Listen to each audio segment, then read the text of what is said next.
Hi, I'm Bill O'Reilly. Thanks for watching us tonight. What President Obama should do with ISIS and Putin, that is the subject of this evening's Talking Points memo. The ISIS terror Nazis have murdered a second American, journalist Steven Sotloff.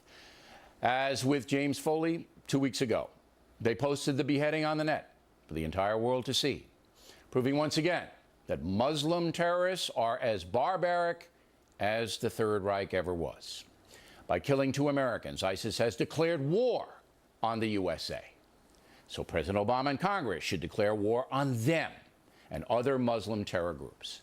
America has declared war 11 times in its history, the last being World War II.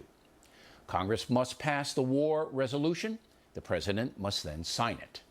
So let's get going, people. If President Obama does not formally declare war on Muslim terrorism, he's doing all Americans a great disservice.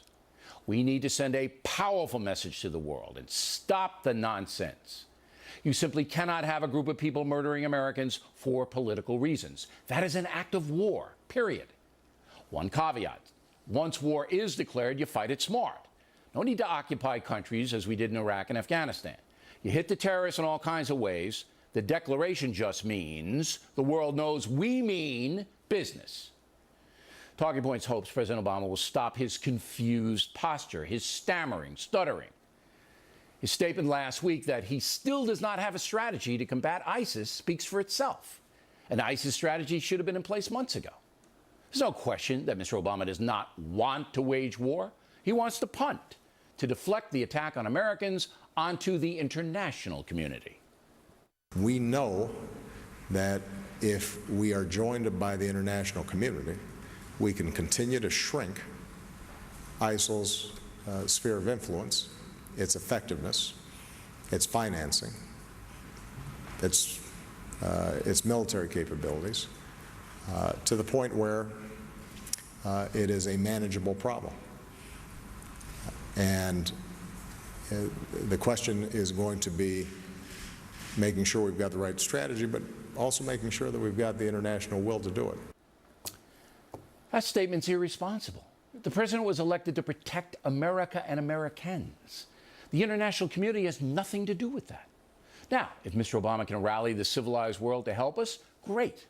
But you don't refuse to take protective action because places like Italy and India won't join in.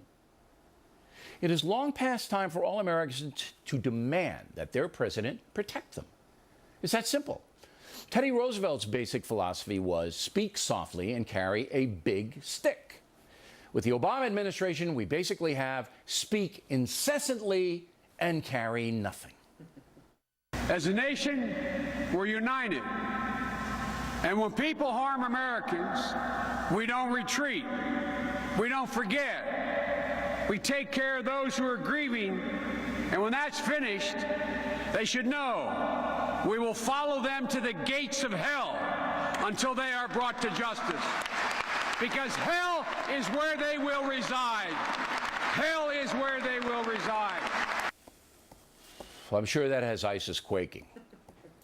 Despite the dangerous chaos overseas, some on the left continue to give the president cover. New York Times columnist Thomas Friedman, usually a level-headed guy, wrote today that ISIS is not a threat to the American homeland. Amazing. What is Mr. Friedman talking about? These people have sworn to kill Americans anywhere in the world. Is that not a threat?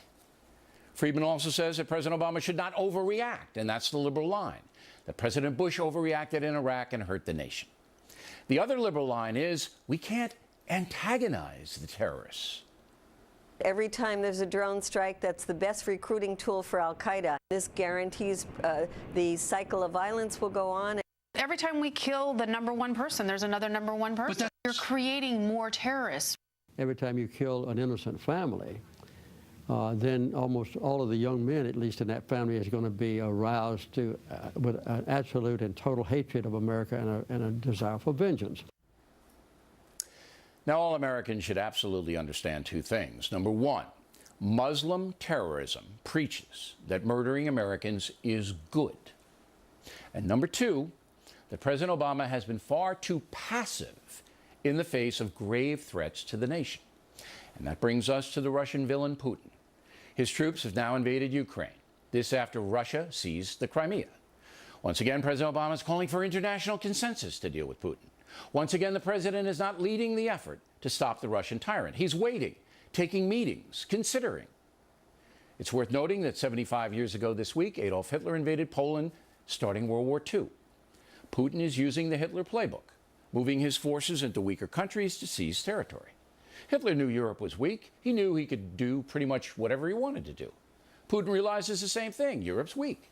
And President Obama has no stomach for confrontation. Talking Points understands you can't confront Russia militarily over Ukraine, but you can certainly arm the Ukrainians, and Mr. Obama refuses to do that. Also, the USA should begin moving missiles into NATO countries as a warning. And finally, as Talking Points said months ago, the American banking system should refuse to accept any credit card receipts from Russia. That would break the Russian economy. When you think about it, President Obama seems to be intimidated by Putin. Mr. Obama also seems to be confused about how international terrorism can destabilize the entire world. It's obvious the president has not thought these things through, has no strategy to confront them, and is putting America in danger.